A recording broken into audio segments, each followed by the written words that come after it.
Αγαπητοί φίλοι και φίλες, καλωσορίσατε σε ακόμα ένα σεμινάριο online εκπαίδευσης για τους γονείς, οι μίνι διαλέξεις που προσφέρονται από την Ελληνική Εταιρεία Αναπτυξιακής και Συμπεριφορικής Παιδιατρικής στην Ελλάδα. Λοιπόν, σήμερα θα μιλήσουμε για το αγαπημένο μου θέμα, για τη δυσπραξία. Όλοι γνωρίζετε το ότι εγώ είμαι δυσπραξικός και μάλιστα σοβαρά δυσπραξικός. Τα χέρια μου δεν συντονίζονται καλά. Δεν μπορώ, ας πούμε, εγώ να έχω ένα μολύβι να στείλω εύκολα και μάλιστα πολλές φορές τα σπάζω. Δεν μπορώ, ας πούμε, εύκολα να δέσω τη γραβάτα. Δεν μπορώ εύκολα να κάνω τι άλλο, τα κουμπιά. Πολλά από τα παιδιά σας θα έχουν αυτό το θέμα. Τι κάνουμε, εντάξει, η δυσπραξία δεν περιορίζεται μόνο στη λεπτή κινητικότητα, δεν περιορίζεται μόνο στα χέρια. Μπορεί να είναι στοματοπροσωπική, μπορεί να είναι επίσης δυσκολία συντονισμού του στόματος. Εδώ θέλει πολύ καλό έλεγχο και νευρολογικό, παιδιατρικό, αλλά και λογοθεραπευτικό, εργοθεραπευτικό, γιατί τα παιδάκια μπορεί να μην τρώνε εύκολα, μπορεί να μην μασάνε εύκολα, μπορεί να μην δέχονται εύκολα τροφές, μπορεί να μην ρουφάνε με το καλαμάκι. Και επίσης μπορεί να έχετε δυσπραξία η οποία αφορά την αδρή κινητικότητα, δηλαδή τα ποδαράκια κτλ. Τι κάνουμε σε αυτές τις περιπτώσεις? Καταρχήν, για τη δυσπραξία, ας πούμε, του στοματοπροσωπικού κομματιού, εδώ θέλετε ένα καλό λογοθεραπευτή, εργοθεραπευτή για να σας βοηθήσει, αλλά θα σας πω έτσι 2-3 tips. Βάζουμε, ας πούμε, μερέντα πάνω, βάζουμε μερέντα κάτω, δεδικά, για να μάθει το παιδί να τοποθετεί τη γλώσσα πάνω αριστερά-δεξιά. Βάζουμε στο παιδί, ας πούμε, να φυσήξει με τις γνωστές μας φούσκες από σαπουνόφουσκες κτλ. Βάζουμε το παιδί επίσης να ρουφήξει με καλαμάκι. Πώς θα το κάνουμε αυτό? Παίρνουμε ένα καλαμάκι, το βουτάμε στο νερό και το γυρίζουμε ανάποδα.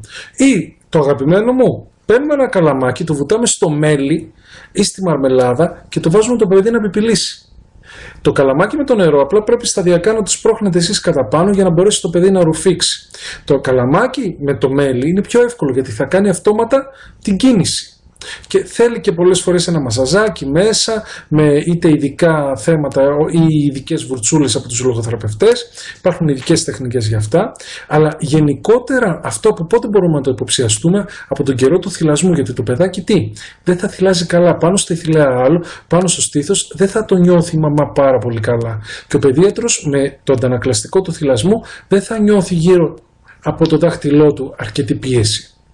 Λοιπόν, σε λίγο τώρα θα μιλήσουμε εμείς σχετικά με τη λεπτή κινητικότητα, τα χεράκια δηλαδή, και με την αδρή λίγο λιγότερο, γιατί πολλά παιδάκια μας τι έχουν? Θέμα με δυσγραφία, δηλαδή πάνε και δεν γράφουν καλά, έχουν πρόβλημα στο να βάλουν τα ρούχα τους σωστά, γιατί έχουμε και τις περιστροφικές απαγωγικές κινήσεις μέσα στα μπουφάν, και έχουμε επίσης πολλές φορές παιδάκια τα οποία συχίζουν τα ποδαράκια τους, δεν ξέρουν και το αριστερό από το δεξί εύκολα, και αυτό μπορεί να πάρει και πάρα πολύ καιρό κιόλας, και αυτά όλα γιατί είναι δυσπραξική, γιατί υπάρχει πρόβλημα στη λειτουργία του συντονισμού των μειών μεταξύ των και αναομάδες. Λοιπόν, ας πάμε λοιπόν να δούμε τι σημαίνει δυσπραξία λεπτής κινητικότητας που έχει σχέση με τα χέρια. Καταρχήν τα χεράκια πρέπει να σας κάνουν μία λαβή η οποία να είναι σαν το σταυρό μας, δηλαδή τριποδική, ωραία, και μετά αυτό προσαρμόζεται στο μολύβι, στο στυλό και ούτω καθεξής. Αυτές οι λαβές δημιουργούνται από πάρα πολύ νωρίς, δηλαδή όταν έχετε εσείς ένα παιδάκι το οποίο κρατάει τον μπιμπερό του, ωραία, πρέπει να το κρατάει από 6 με 8 μηνών αμφίχυρα, δηλαδή έτσι. Μην το στηρίζετε εσείς γιατί δεν μαθαίνει το παιδί σας εξάσκηση. Μετά τι είναι, ας πούμε, τρώει το παιδάκι 18 μηνών, πρέπει να κρατάει το κουτάλι του ακόμα κι αν λερώνει, παιδιά. Μην φοβηθείτε να λερώσει, γιατί θα το κρατάει μπαλαμιαία. Πρέπει να μάθει να χρησιμοποιεί τις ικανότητες του το παιδί. Μετά σταδιακά, στα 3,5 θα μάθει να τρώει και να μην λερώνει, γιατί θα κρατάει το κουτάλι στην ουσία σωστά. Περίπου έτσι. Αυτό είναι πραγματικότητα. Για παιδάκια τα οποία έχουν πρόβλημα με τη λεπτή κινητικότητα, έχουμε, ας πούμε, παζλάκια τα οποία έχουν π.χ. ένα μεγάλο πόμολο. Μπορείτε να προσαρμόσετε πόμολα έτσι ώστε το παιδί να πιάνει καλά και να τα χρησιμοποιεί. Γιατί παιδάκια χωρίς λεπτή κινητικότητα, ιδιαίτερα καλή, αναπτυξιακά κατάλληλη, δηλαδή περίπου στα 3,5 έτη ολοκληρώνεται αυτό, θα έχουν θέμα μετά με το γράψιμό τους, με τη χρήση αντικειμένων και θα νομίζουμε εμείς ότι δεν ξέρουν, ενώ τα παιδιά δεν είναι επειδή δεν ξέρουν, είναι επειδή βασανίζονται. Αν του βάλετε, ας πούμε, αυτό το παζλάκι που έχει ένα ελάχιστο πόμολο, ο μικρός Δημήτρης δεν θα μπορεί εύκολα να το κάνει. Εγώ, ας πούμε, δυσκολεύομαι πολύ στο να ανοίξω τάπερ, δυσκολεύομαι πολύ στο να κουμπώσω κουμπιά. Πρέπει να βάλετε το παιδί σας από νωρίς να κάνει εξάσκηση. Αλλιώς θα έχετε πρόβλημα όπως έχω εγώ με τη γραβάτα. και τα κορδόνια. Τα κορδόνια όμως, αφού έχουμε το velcro, έχουμε το scratch, γιατί να επιμένετε? Άστε το παιδί. Πιο γρήγορα και με λιγότερο κόπο και λιγότερο μόχθο και λιγότερη αγανάκτηση θα σας ντυθεί έτσι. Δεν υπάρχει λόγος εσείς να βασανίζετε το παιδί με αυτόν τον τρόπο. Αφήστε το να ντυθεί και να ντυθεί μόνο του όπως μπορεί, ακόμα και να τα βάλει ανάποδα. Η πλευρίωση το αριστερά-δεξιά μπορεί να πάρει μέχρι τα 5-5,5. Μην φοβηθείτε. Απλά εσείς θα παρατηρήσετε το πώς γράφει το παιδί και πρώτα απ' όλα θα το βάζετε με δαχτυλομπογιά. Δηλαδή διαχωρίστε τη λεπτή κινητικότητα, τα χέρια, από το γράψιμο το κανονικό. Βάλτε το να κάνει τα γράμματα μέσα σε άμμο, μέσα σε σκόνη αυτοκινήτου, μέσα στο θαμπόντο τζάμι από το μπάνιο, μέσα στον αφρό ξυρίσματος του μπαμπά. Γιατί ύστερα μπορεί το μολύβι ή ακόμα και τα utensils, τα μαχαιροπύρουνα κτλ. Να επηρεάσουν αρνητικά το παιδί. Το παιδί να μην θέλει να φάει πράγματα ή να μην θέλει να γράψει. Εγώ, ας πούμε, από την πολλή πίεση που ασκώ πάνω στο στυλό μου, το έχω λυγίσει. Γιατί στην προσπάθεια μου εγώ να γράφω καλά, ασκώ πάρα πολύ πίεση και έχω σπάσει ακόμα και στυλό έτσι.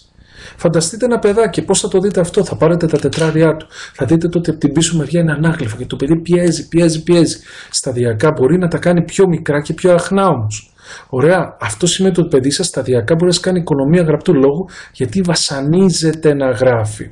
Υπάρχουν ωραιότατα εργοθεραπευτικά θέματα και εργοθεραπευτικά παιχνίδια. Μου έχει φτιάξει εδώ κυρία Σότια Μιχαήλ σε σχέση με τη μητέρα της επίσης κάποια καταπληκτικά που είναι με scratch, με velcro και μπορείς να τα κολλάς, να τα ξεκολλάς, ή εδώ ας πούμε σχήματα τα οποία είναι σε σχέση με με σπάγκο, με μαλλί και ούτω καθεξής. Μπορείς να φτιάξεις καταπληκτικά πράγματα με αυτό το θέμα, ή ας πούμε ολόκληρα παζλάκια, ή εδώ μπορεί να ξεκολλάνε τα παιδιά.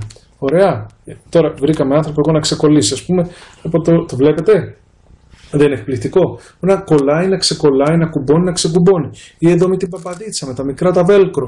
Λοιπόν, μπορείτε να κάνετε καταπληκτικά πράγματα. Ή αλλιώς επικοινωνήστε με τη Σότια να σας το δώσει αυτό. Λοιπόν, ή ας πούμε εδώ με τα ρούχα. Το ίδιο με το velcro, μπορεί ας πούμε το παιδί να κολλάει και να ξεκολλάει και να μαθαίνει και γνωσιακά.